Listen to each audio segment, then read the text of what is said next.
So, what's up nga pala sa inyo mga ka-chichik? Ito nga na naman ulit si Chichik. Pinakawalan ko na nga pala uli siya at ilalabas ko sana siya dahil maga na. Binubuksan ko na nga tong pinto para maarawan siya. Yun kasi ang gusto niya tuwing maga at na hindi siya ginawin.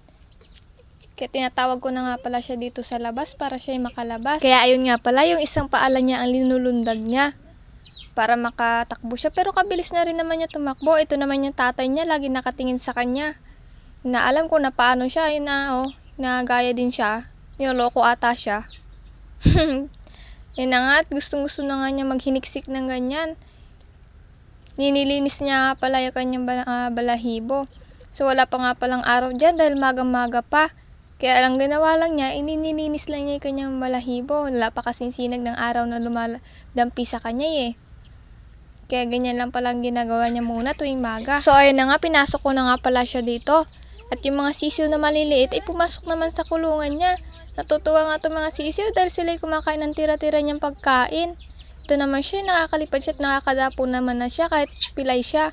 Yun na nga, nahulog nga lang siya dito dahil nangangati nga pala yung mata niya at napupuwing siya. Kaya nga pala hinawakan ko siya dyan para hindi lalo siya masaktan. Nahawakan ko nga pala yung mata niya dahil yun yung nahirapan siya dahil yung isa niyang paa ay pilay. Ay hita nga pala niya ang pilay, hindi yung paa niya. Kaya yun nga lang, hindi niya magamit yun para mahiniksikan yung mata niya. Kaya nasasaktan siya at nagkikisa-kisa ng ganyan. Hindi ko nga alam, minsan nga kasi nakakagat siya ng langgam at nahihirapan siyang tanggalin iyon. Ayan na nga, tinutulungan ko nga pala yung mukha niya para hindi siya masaktan at lalong mapilayan.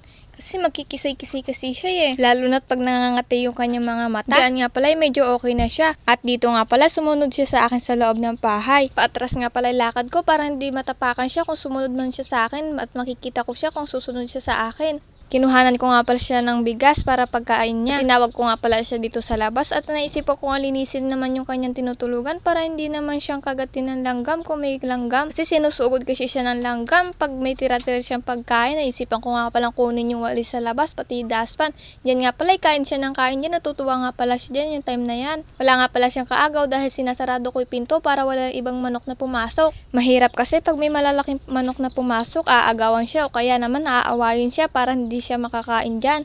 Natakot nga pala siya sa walis kaya nga pala lumayo siya dyan. At dyan nga pala tinatawag ko nga pala uli siya dahil lumayo siya at natatakot siya sa walis tsaka daspan na hawak-hawak ko. Ininis ko lang naman yung ipot niya. So ayun na nga, kinuha ko nga pala siya sa gilid dahil natakot nga siya. At ayun, kumain uli siya. Pinapaubos ko nga pala yung pagkain para naman yung ganun ay lumakas-lakas naman siya At dyan dinakot ko na nga pala yung ipot niya at siya naman tuloy-tuloy sa pagkain. Minsan kasi mas mabilis siya kumain pag may kaagaw siya, natutuwa ata siya pag may kaagaw. Ganyan kasi yung mga manok, pag may kaagaw, mas mabilis silang kumain. Pero pag mag-isa, parang baliwala lang sa kanila. Kung ano lang yung normal na pagkain nila, yun lang. Kaya minsan mapapansin mo, mabagal siya kumain. Pero kung may kasama yan, ay mas mabilis yan sila kumain. Ito nga pala yung tubigan niya, lininis ko ng kaunti dahil may buhangin nga palang pumasok sa loob na inuminan niya. Tinagilid ko nga pala ito para matapon yung dumi dun sa may lagayan. Pinalik ko na nga pala dyan yung basket na tulugan niya. Diyan siya natutulog tuwing gabi at tinatakpan na lang namin ng sako para hindi siya ginawin kasi wala nga siyang katabi. Gustong-gusto na nga pala niya uminom dyan dahil nauuhaw siya at kakakain niya ng pagkain niya.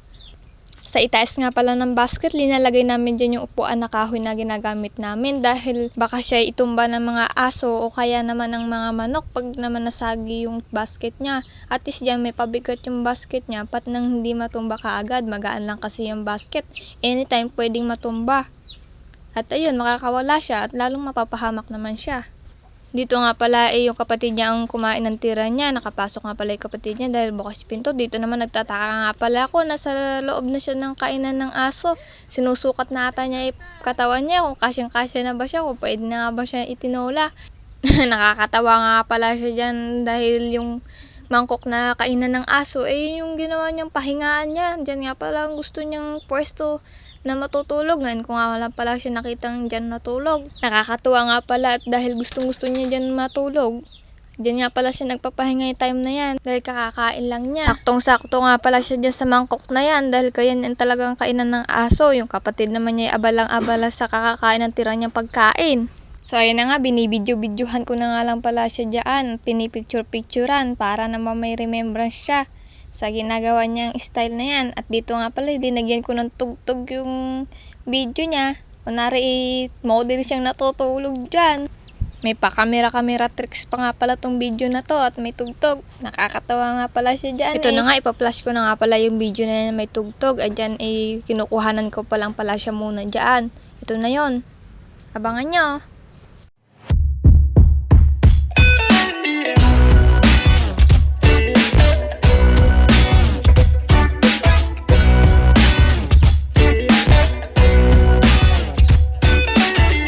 Salamat nga pala sa inyong panonood. Hanggang dito nga lang pala muna ang ating video. Ito nga pala yung dalawa niyang picture. Ang astig nga pala ng pormahan niya dyan, oh. Pang tinola na talaga. Joke lang.